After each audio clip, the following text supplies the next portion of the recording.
Hi, this is a short little video on parenting styles. Just as a reminder, you do have a research paper that's coming up in a few weeks that is based on research styles or parenting styles. There is a full module, and I talk a little bit more about it in the welcome video for this class, but there is in the second module on Canvas, there's more information about the research paper and pretty detailed instructions and rubric as well. But this is to give you some kind of background on parenting style. So there's 4 different types of parenting styles. And this was originally kind of thought up by Diana Baumrind. She is the kind of key theorist for this. What we are gonna kind of try to talk about right now is that there are 4 different types of parenting styles. So Diana Baumrind, when she was writing this, she was kind of looking at a couple of different ways that parents might approach parenting. I have a whiteboard up right now. So on this whiteboard, what you can see is you can see basically what I would be doing in class. And so the best way that I can explain this is to do a vertical line and a horizontal line. So the vertical line at the very top is attachment or responsive caregiving. So this means that a parent who is like high in like kind of warmth, they like their child, they like spending time with their child. Basically, it's kind of a fancier way of saying like love is kind of attachment, that we are attached to our child, we spend time with our child. Responsive caregiving is that you respond to your child's needs. So when they're infants, tiny little babies, they cry, you pick them up, you feed them, they have a dirty diaper, you change it. As we get older, our needs change, but we try to be available and listen to what those needs and wants are, and when appropriate, meet those needs as well. So for teenagers, right, there's a lot of eye rolling, there's a lot of boundary pushing and things like that, and we give them appropriate consequences, but we also give them attention and like going to their sports events and pay attention to them as well. So on the vertical line at the very top is high, so high attachment and high responsive caregiving. At the bottom of this is low. So we would have not as much, right? So not a lot of attachment, not a lot of warmth, not a lot of responsive caregiving. Also on the horizontal line, we are going to do high control. And by control, what we mean is things like boundaries, consequences, rules. Those things are really, really important to children.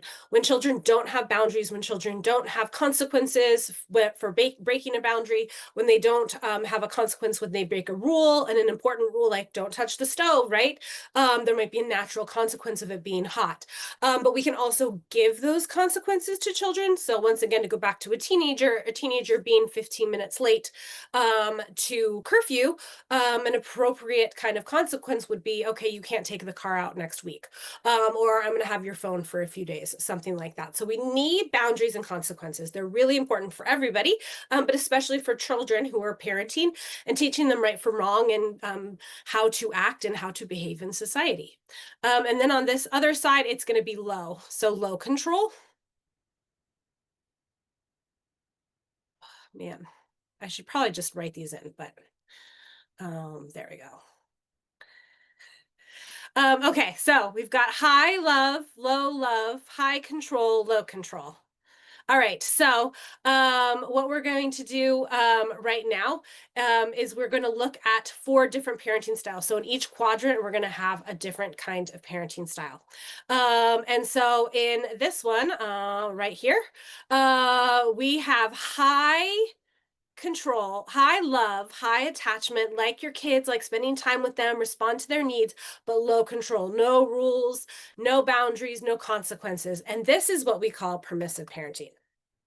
And in permissive parenting, well, let me say, A permissive parenting style that is think Regina George's mom if you've ever seen Mean Girls.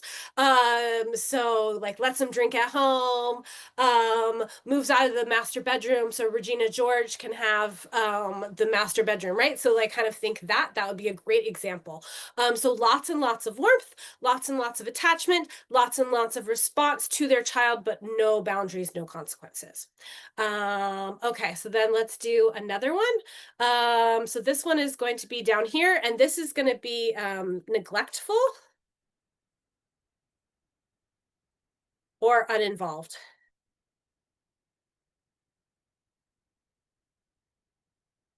There we go. So not a lot of warmth, no response to your needs, no attachment, and no control, no boundaries, no consequences. They're the type of parent who doesn't care if you go to school, you don't come back home, often out wandering the streets, stuff like that. If you've ever seen the movie or the TV show Shameless, I think it ended a couple years ago, but went on for a couple seasons. Frank Gallagher, kind of the patriarch of the family, is often drunk or high. The mom in that family has untreated bipolar and doesn't take care of her mental health issues. And so the kids are basically raising themselves, and one of the sisters, Fiona, the oldest sister, kind of steps up and helps the family. But Frank Gallagher would be a pretty good example, right? So when he's not drunk or in a bar, he's at home, but he's like not paying attention to the kids. They can come and go when they want to. There's teenage pregnancies, lots of drug use. There's just a lot going on in that family. So that would be an example of that one. Let me do another one right over here. So this one is going to be high control, lots and lots of control, lots of rules, lots of consequences, but not a lot of attachment or warmth. And this is authoritarian. And I don't think I spelled that right. No, I did not. So I'm not your spelling teacher. I'm not your English teacher or your English professor. I am your child development teacher and not known for my great spelling. Usually in an online class, it doesn't come up very often because I'm not teaching in front of you. But yeah, so authoritarian, you might hear this word in the news often, or in the last couple of years, a lot of newspapers or reporters might call certain presidencies and regimes around the world authoritarian. Like right now, you might hear that when they're discussing somebody like Vladimir Putin in Russia, and they call him an authoritarian regime or an authoritarian leader. So this is very, very much concerned with following rules. The rules are often very, very strict. It's mostly about control, but not about response, right? So there's not listening to the child, there's not responding to their needs. I gave you an example of a teenager missing curfew by 15 minutes, right? In this particular case with an authoritarian parent, it might, instead of being like, hey, you can't go out next week, it might be you're grounded for 6 months. I don't care if you missed prom. You don't get a car. Give me your phone. Come back to school every day as soon as the bell ends and you're 17 and you're getting ready to, graduate and move on and become an adult and get a job and things like that. So is missing curfew by 15 minutes? Yes, that's a big deal. That was a rule that you broke. That rule is to keep you safe and to know where you are at night. But maybe missing it by 15 minutes, there's probably a better way to learn that lesson besides being grounded for 15 minutes, being on shutdown, lockdown, something like that. All right, and then my very last one is going to be, let's do blue up here. And this is authoritative. Authoritative. There we go. I think I spelled that right. So in authoritative, lots of response, lots of support, lots of love, responding to the child's needs, and we also have boundaries. And the boundaries aren't just about being rigid and enforcing something, but instead doing consequences that help children learn. So in most situations, we want to work at being more authoritative, right? We want to provide for our children. We want to have a great relationship with children. We want to listen to our children, but we also want to provide the boundaries and consequences that are so important for us to learn right and wrong. In each particular culture, there might be ways in which these are expressed, and they might look a little bit different. In some different cultures, you might be quite authoritarian in public, right? The child always listens. They sit down really well. We have strict rules rules about greetings in public and how you act in public, but maybe at home are a little bit more authoritative. So we also need to kind of consider that culture and families also play into this. And this is part of our child, family, and community class. How might a person's values, attitudes, and beliefs be influenced by all of these parenting styles? So once again, this is a short little video to introduce this. There will also be some readings within this page as well for you to be supported in your learning about parenting styles. But in a while, you're going to have a research paper where you're going to write about parenting styles. In that, you're going to come up with another credible source. And that means that it's typically from someone like me who has a background in child development, the CDC, the Centers for Disease Control, the Mayo Clinic, any kind of academic source would all be nice, credible sources about parenting styles, and Diana Baumrind, who came up with this.